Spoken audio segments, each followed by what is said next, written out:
ዛሬ በሰማይ ታላቅ ደስታ ሆኗል። እግዚአብሔር የተመሰገነ ይሁን።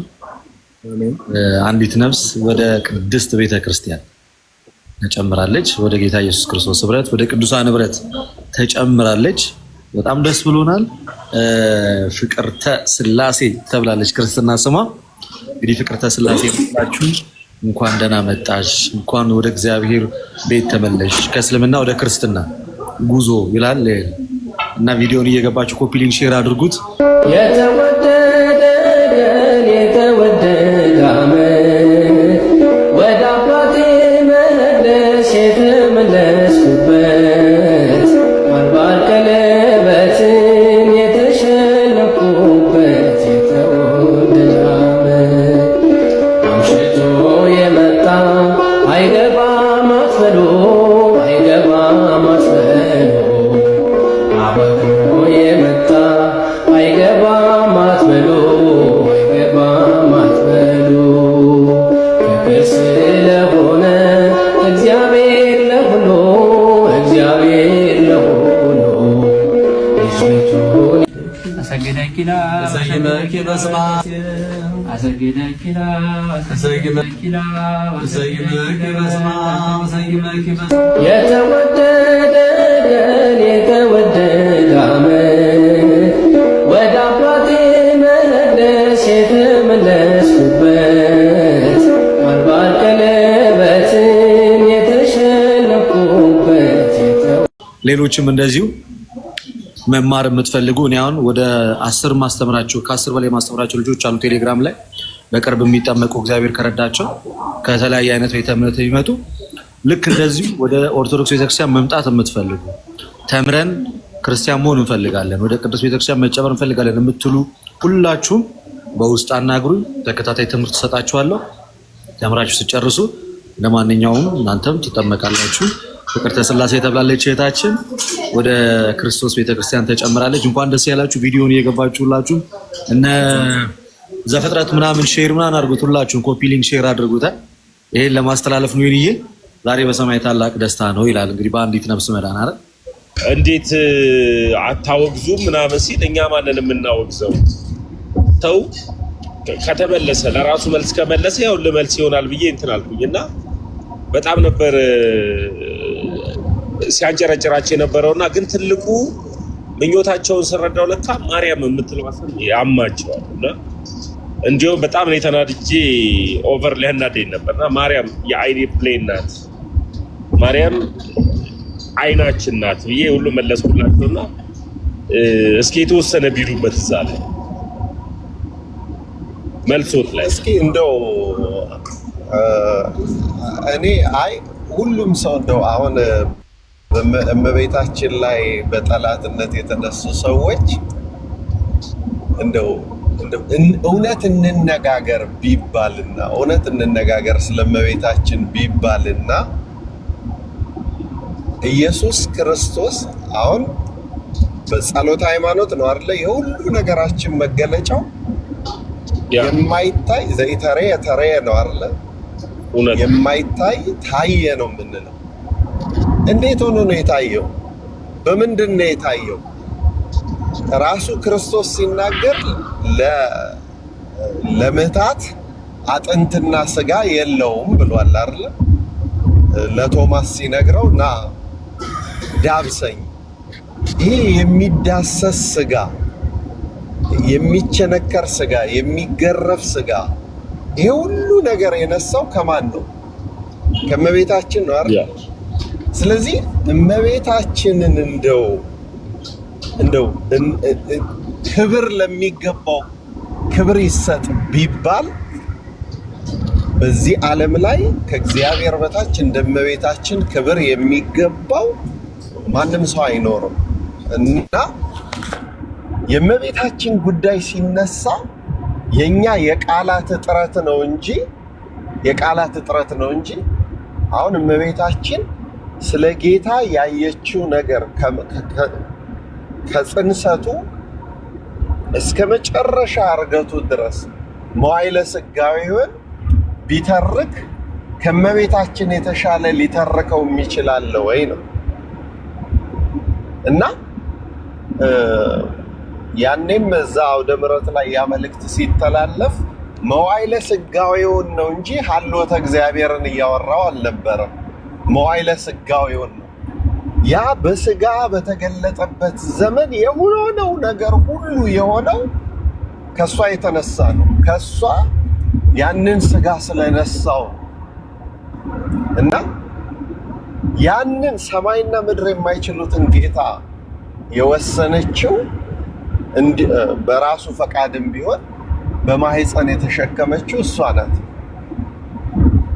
ለዚህ ነው ማህሌተ ጽጌ ላይ ምሕረ በዘባነኪ ወምሕረ በገቦኪ፣ አንድ ጊዜ በጀርባሽ አንድ ጊዜ በጎንሽ እያዘልሽ ያንን ስደት የሄድሽው አንቺ ነሽ። ጡት ያጠባሽው አንቺ ነሽ። መከራ ያየሽው አንቺ ነሽ።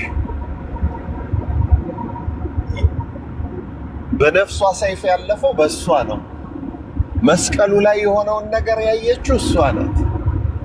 ስለዚህ በልቧ የጻፈችውን ነገር በጠቅላላ አውጥታ እመቤታችን ብትናገር እኔ እንጃ እንግዲህ አሁንም ይህንን ቃላት ሰነጥቋታል እንጂ ሐዋርያት ራሱ ያን ያህል ሊተርኩት አይችሉም። እሱ በፈቀደላቸው በገለጠላቸው መጠን ነው የጻፉት። እሷ ልብ ውስጥ ያለው ቢጻፍስ ኖሮ ነው። እሷ ልብ ውስጥ የተቀመጠው እያንዳንዱ ነገር ቢጻፍ በቃ መጽሐፍ ቅዱስ ላይ ያለውን ወንጌል የምትተርክልን እሷ ትሆን ነበረ። ግን ሰዎች ጭፍን ጥላቻ ስላላቸው ነው እንጂ በስጋ በተገለጠበት መዋዕለ ሥጋ ይሄ ድኛለሁ፣ ነፃ ወጥቻለሁ፣ ሞቶልኛል፣ ሁሉ ነገር ሆኖልኛል ክርስቶስ ተብሎ እንደዚህ በየሜዳው የሚጮኸው ጩኸት መነሻው መሰረተ ሕይወት እንዳሏትና አባቶቻችን የሐዲስ ኪዳን መሰረት ሲመሰረት ለሚፈሰው ደም ለሚቆረሰው ስጋ የሚፈሰው ደም የሚቆረሰው ስጋ ከሷ ነው የተነሳው። ዘመን የማይቆጠርለት ጌታ ከሷ ተጸንሶ ከሷ ተወልዶ ነው ዘመን የተቆጠረለት። እዚህ ተአምረ ማርያም ሲባል መጽሐፉ ሳይሆን በእመቤታችን የተደረገው ነገር ነው ተአምረ ማርያም የሚባለው። ተአምር ማለት ከአይምሮ በላይ የሆነ ነገር ነው እና በሷ የተደረገው ተአምር አንደኛ ያለ ወንድ ዘር፣ ሁለተኛ ከመንፈስ ቅዱስ የተነሳ፣ ሶስተኛ የሰማዩን የምድሩን ጌታ የሁሉን ፈጣሪ ድንግል በድንግልና ወልደዋለች። ስለዚህ ይሄ ተአምረ ማርያም አንደኛ እንደሷ ያለ የተባረከ ሴት ከሱ በኋላ በዓለም ላይ አይነሳምም አይኖርም። ሁለተኛ አምላክን የሚወልድ ማንም ሰው አይነሳም አይኖርም። ዓለምን ለማሳለፍ ነው ከዚህ በኋላ የሚመጣው። ሶስተኛ ማንም ሰው ልጄ ብሎ መጥራት አይችልም። ማንም ሰው ልጄ ብሎ መጥራት አይችልም።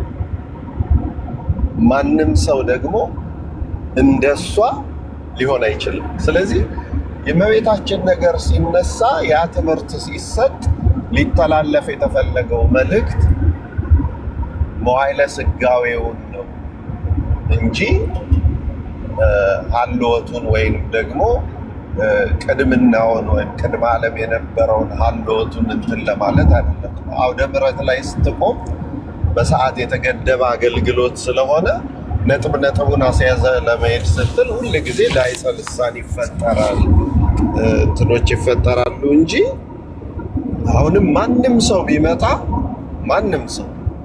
ቢመጣ እመቤታችን የሁሉ ነገር ምሳሌ ናት። እመቤታችን የሁሉ ነገር መነሻ ናት። ለአዲስ ኪዳን የሁሉ ነገር በስድስተኛው ወር እንግዲህ ተመልከት፣ በስድስተኛው ወር መልአኩ ገብርኤል ወዴት ነው የተላከው? ወደ እመቤታችን። ከእግዚአብሔር።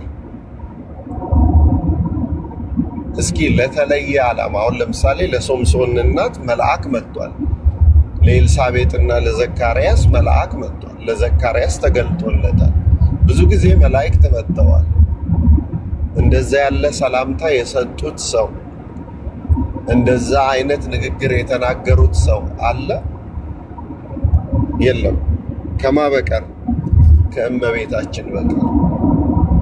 ከእመቤታችን በቀር። በመጽሐፍ ቅዱስ ውስጥ 132 ጥቅስ አለ ስለ ጸጋ ማለት ነው። ከ132 ጥቅስ አንድ ጥቅስ ትንቢተ ሚክያስ ላይ አለ። እሱም እግዚአብሔር ጸጋ እንዲሰጣችሁ ለምኑ የሚለው 131ዱ ያለው አዲስ ኪዳን ውስጥ ነው። 131 ከዛ ከ131ዱ ላይ የአዲስ ኪዳን መጀመሪያ ላይ ጸጋን የተመላሽ የተባለችው እሷ ናት። ለምን ሲባል ብሉይ ኪዳን ረድኤተ እግዚአብሔር ነበር፣ ጸጋ አልነበረም። በብሉይ ኪዳን ረድኤተ እግዚአብሔር ነበር።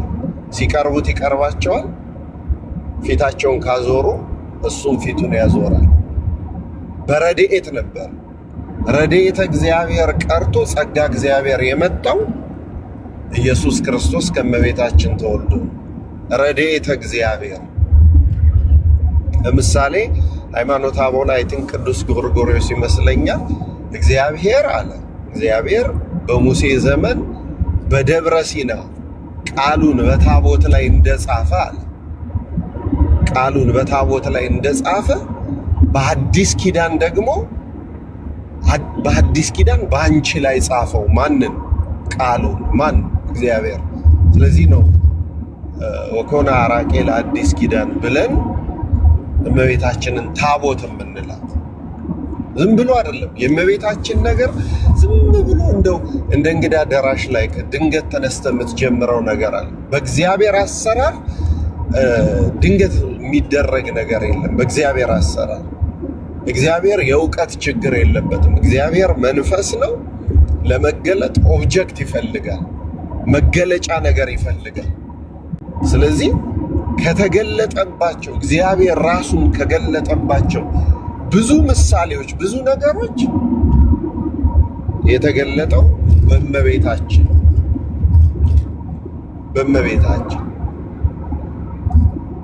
የማይታይ እንግዲህ ጸሎተ ሃይማኖት፣ ከጸሎተ ሃይማኖት ውጭ እኛ የምናሻሽለው ትምህርት የለም። ተሰብአ ወተሰገወ መንፈስ ቅዱስ ወማርያም ቅድስት ድንግል፣ ከመንፈስ ቅዱስ የተነሳ ከቅድስት ድንግል ማርያም ፈጽሞ ሰው ሆነ። ሰው ሆኖ በጴንጤናዊው በጲላጦስ ዘመን ስለኛ መከራን ተቀበለ፣ ታመመ፣ ሞተ፣ ተቀበረ። በሶስተኛው ቀን ከሙታን ተለይቶ ተነሳ። ይህንን በማንም አታገኘው። የማይታይ ታየ፣ የማይገለጥ ተገለጠ ብሎ ከመንፈስ ቅዱስ የተነሳ ከቅድስት ድንግል ማርያም ፈጽሞ ሰው ሆነ። እስኪ እንግዲህ የሃይማኖት መግለጫ ላይ የገባ ሰው ሌላ ሰው አምጡ። ማንም የለም። ከማንም ሰው አልሆነም፣ ከሷ ነው ሰው የሆነው። እና ያን ጊዜ ያ ትምህርት ሲሰጥ ሀልወተ እግዚአብሔርን ሳይሆን ሚስጥረ ስጋዌን ነው። ግን ያው በሰዓት የተገደበ ስለሆነ ልታየው፣ ልትጨብጠው፣ ልትዳስሰው የቻልከው ከእመቤታችን በመወለዱ ነው። ማርያም ከሌለች የሚለውን ይዘው ሰነጣጠቁት። በእኛ ቤተክርስቲያን ደግሞ ራስን ካረም ካላለም ከመምህራን ያርመዋል። ከታረምክ ደግሞ ቤተክርስቲያን የሚያሰኛት ቤተክርስቲያን በሰው ትምህርት ላይ አትቆም። በማንም ዳይጸ ልሳን ላይ በማንም እንትን ላይ አትቆም። ስለዚህ ቤተክርስቲያን ውስጥ እስካለህ ድረስ የሚታየው የልብ ቅንነት ነው። በክፋት አታድርገው፣ ምንፍቅና ለመዝራት አታድርገው እንጂ ማረም መታረም በእኛ ቤተክርስቲያን ድንቁ ነገር እሱ ነው። አሁን ሰዎቹ ሁሉ የሚሳቀቁት የሚሸማቀቁት ለምንድን ነው? በእኛ ቤተክርስቲያን ታረም ስትባል እውነተኛ ኦርቶዶክሳዊ ከሆንክ ትታረማለህ። እውነተኛ ኦርቶዶክሳዊ ከሆንክ፣ እውነተኛ ኦርቶዶክሳዊ ካልሆንክ ምንፍቅና ሀሳብ ካለ ትወጣለህ። በፕሮቴስታንት ግን ያ የለም። ከተሳሳት ዛሬ ተሳስተ ነገ ተሳስተ ከነገ ወዲያ ሌላ ህይወት ብትጀምር ያው ያለ እና እኔ ምንም ችግር አልነበረብኝም። ምክንያቱም ልለው የፈለግኩት ነገር ሌላ ነው፣ እዛ ላይ መሬቱ ላይ ወረደው ሌላ ነው። ከዛ ወዲያው ማስተካከያ ሰጥቼበታል። እንደገና እነ መምህር በረከት ቤት ዶክተር አረጋ ጠርቶኝ ነበርና የና አቡነ ሕዝቅኤል ጊዜ አንተስ ምን ትላለህ ብዬ እንደገና እዛም ላይ ተናግሬያለሁ። እኔ ምንም ችግር የለብኝም። ያ አንደኛ በወቅቱ በጣም ፖለቲካ የነበረበት ጊዜ ነበረ። ታድሶች እንትን ያሉበት ጊዜ ነበርና ውስብስብ ያለ አውደ ምሕረት ነበር። ከዛ የተነሳ ነው አስፈላጊ ተጨማሪ ነገር ደግሞ አልጠገብንም ካሉ ሌላ ማብራሪያ እንሰጥበታለን። ምንም ችግር የለም። በዚህ ማሸማቀቅ አይቻልም ለማለት ነው። መልሼው ከሆነ ዲያቆንዬ እጅግ በጣም ቃለ ሕይወት ያሰማልን። ሁለት ሀሳቦች በአንኳርነት ይዤዋለሁ። መጀመሪያ እቺ ቤተክርስቲያን ስህተት እንኳን ቢሰራ ስህተት የሰራው ሰው ቀድሞ ስህተቱን አውቆ ስህተት ሰርቻለሁ ካለ ቤተክርስቲያን ትቀበላለች። ነገር ግን ስህተቱን ሳያምን ቀርቶ ደግሞ ሊቃውንቶች ስህተት ሰርተሃል ካሉት ደግሞ ስህተቱን መቀበል አለበት ነው። እርሶ ደግሞ እግዚአብሔር አምላክ የልቦትን ቅንነት ያስፋው ያብዛው። ድንቅ በሆነ መልስ በቪዲዮ ያኔ የነበረው ሐሳቡ ሳይሆን እናንተ ግን ለፖለቲካችሁ የቆረጣችሁት ሐሳብ ልክ አይደለም፣ ለዚህ ንግግር ይቅርታ ብለው መልሰውታል። ሁለተኛ ድንቅ የሆነ ቃልን ሰምቻለሁ ከእርሶ። ይህ ቃል ድንገት ከመጠናት ባይመጥናት እንኳን ለእመቤታችን ቅድስት ድንግል ማርያም ንጽሕት ለሆነች እናታችን ይህ ቃል እንኳን ባይመጥናት እንኳን ከመጠናት ብዬ ያሰብኩት ወንጌል ስለ ልጁ ነው። ወንጌል ስለ ልጁ ነው። ግን ወንጌልን በሆዷ የተሸከመች ድንቅ እናት ናት። ይህንን ከእርሶ በጣም ተምሬያለሁና ወንጌልን በሆዷ የያዘች ድንቅ እናታችን ናት ቅድስት ንጽሕት ድንግል ማርያም እና እግዚአብሔር ይመስገን። እውነት ወንጌል ስለ ልጁ ነው እናምናለን፣ እናውቃለን። ወንጌልን ግን በሆዷ የተሸከመች ድንቅ እናት ናት። ቢያንስ ይህንን እንኳን አይተን እንኳን የአክብሮት ስግደትን መስጠት መቻል አለብን። እኔ በጣም የሚያሳዝነኝ ነገር በጣምም ደግሞ እየከፋኝ የሚመጣው ነገር ምንድን ነው? አንድ ሰው ተነስቶ ስለ እናቱና ስለ አባቱ ሲያወራ ታሪክ ላይ መድረክ ላይ ወይም አዳራሻቸው ላይ ወጥቶ ሲያወራ ማንም ሰው ምንም አይልም። ማርያም ሲባል ግን ደም ለምን እንደሚፈላ አላውቅ። ማርያም ንጽሕት ቅድስት እናታችን ናት እና ደግሞ እናቱን እናታችን ማድረግ ኃጢአት አይደለም። በጣም ነው የሚያሳዝነው። ጌታ ምስክሬ ማለት ነው። ፕሮቴስታንቶች እንዴት የክርስቶስ ኢየሱስን እናታችን ብለን በመቀበል ልንደሰት ሲገባ ምን ለምን እንደሚያናዳቸው አላውቅም። ወንጌልን የተሸከመች እናት ናት። ደግሞ መለኮት ነው። እሳትንም የተሸከመች እናት ናት። እንዴት ቻለችው እሳትን በሆዷ? ሰው ኖርማል ሰው ራሱ ሲረገዝ ታስታውሳላችኋል። ሊወለድ ሲል እንዴት እንደሚያመጥ እንዴት እንደሚያም። ነገር ግን እሷ በረት ላይ ተኝታ ንጉሱን ስትወልድ አስባችሁታል? የከብት ሽታ እየሸተታል ጉሮኖ ላይ ስትወልደው፣ የበጎች ጉሮኖ ላይ ስትወልደው በበረት የተወለደልን ንጉሳችን በረት ላይ የተኛችውና ደግሞ አመጣ የወለደችው ንጽሕት ቅድስት ድንግል ማርያም ናት። ዘላለማዊ ድንግልናዋ ሳይገረሰስ ይህንን እና አባ ጄሮም ራሱ ይቀበሉታል። ስለዚህ እናንተ እንኳን በጣም እንቀበለዋለን የምትሉት እንኳን አባ ጄሮም እንኳን የቅድስት ድንግል ማርያምን ዘላለማዊ ድንግልናን ይቀበላል። እና በጣም ነው ልደት ይረብሸኛል ዲያቆንዬ እያሰብኩኝና በጣም ነው እንትን ብለው በዚህ ጉዳይ ላይና ቃለ ሕይወት ያሰማልን። በስመ አብ ወወልድ ወመንፈስ ቅዱስ